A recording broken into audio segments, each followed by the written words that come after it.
ಪಾರಂಪರ್ಯವಾಗಿರುವ ನವಲಗುಂದ ಗುಡ್ಡದ ಮಣ್ಣನ್ನ ತೆಗೆಯಲು ಯಾರು ಪರವಾನಗಿ ಕೊಟ್ಟಿದ್ದಾರೆ?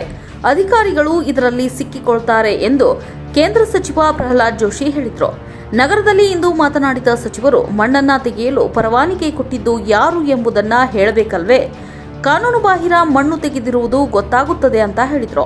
ಮಾಜಿ ಸಚಿವ ಶಂಕರ್ ಪಾಟೀಲ್ ಮುನೇನಕೊಪ್ಪ ಅವರು ನಡೆಸುತ್ತಿರುವ ಹೋರಾಟವನ್ನ ಮುಂದುವರಿಸಲಿ, ಅವರು ಸರಿಯಾದ ರೀತಿಯಲ್ಲಿ ಪ್ರಕರಣವನ್ನ ಹೊರಹಾಕಿದ್ದಾರೆ ಅಂತ ಜೋಶಿ ಅವರು ಹೇಳಿದರು. ನ್ಯಾಚುರಲ್ ರಿಸೋರ್ಸ್ ಅನ್ನ ಬಹಳ ಸಮತೋಲಿತವಾಗಿ ಉಪಯೋಗ ಮಾಡಬೇಕು ಅನ್ನೋದು ಒಂದಿದೆ. ಅದರಲ್ಲಿ ಸರಿಯಾಗಿ ಇವರು ದುಡ್ಡು ತಗೊಂಡು ಹಂಚಿದ್ರು, ಭ್ರಷ್ಟಾಚಾರ ಆಗಿತ್ತು, ಕೋಲು ಇತ್ಯಾದಿಯಲ್ಲಿ ನ್ಯಾಚುರಲ್ ರಿಸೋರ್ಸ್ ಅಲ್ಲಿ ಅನ್ನೋದು ಒಂದು ಕಡೆ ಒಂದು ಭಾಗ ಆದರೆ, ಇನ್ನೊಂದು ಭಾಗ ಸಮತೋಲಿತವಾದಂತಹ ಉಪಯೋಗ ಆಗಬೇಕು ಅನ್ನೋದು ಅದರಲ್ಲಿ ಒಂದು ಪಾಯಿಂಟ್ ಇದೆ. ಇವರು ಯಾವುದೇ ಅಧ್ಯಯನ ಇರಲಾರದೆ ಆ ಗುಡ್ಡದ ಸಂಪೂರ್ಣವಾಗಿ ಅದನ್ನು ಅಗದು ಅದರಲ್ಲಿ ಮಣ್ಣು ತೆಗಿತಾ ಇರುವಂತದ್ದು ಮತ್ತು ಯಾವುದೇ ಅನುಮತಿ ಇಲ್ಲ. ಈ ಅನುಮತಿ ಇರಲಾರದೆ ಮಾಡ್ತಾ ಇರುವಂತದ್ದು ಇದು ಸರಿಯಲ್ಲ.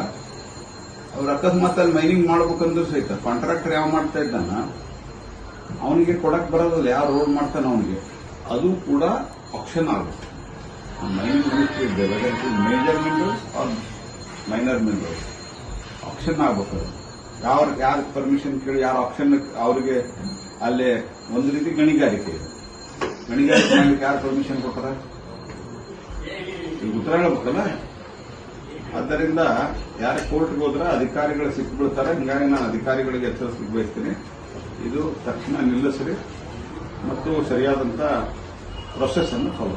ತಮ್ಮ ಮಾಜಿ ಸಚಿವರು ಕೂಡ ಶಂಕರ್ ಪಾಟೀಲ್ ಮುನೇನಕೊಪ್ಪ ಕೂಡ ಅದರ ಧ್ವನಿ ಎತ್ತಿದ್ದಾರೆ ಸರ್. ಅವರು ಸರಿಯಾಗಿ ಧ್ವನಿ ಎತ್ತಿದ್ದಾರೆ. ಅವರು ಹೋರಾಟವನ್ನು ಮುಂದುವರಿಸಬೇಕು ಅಂತ ಹೇಳಿ ನಾವು ಸಲಹೆ.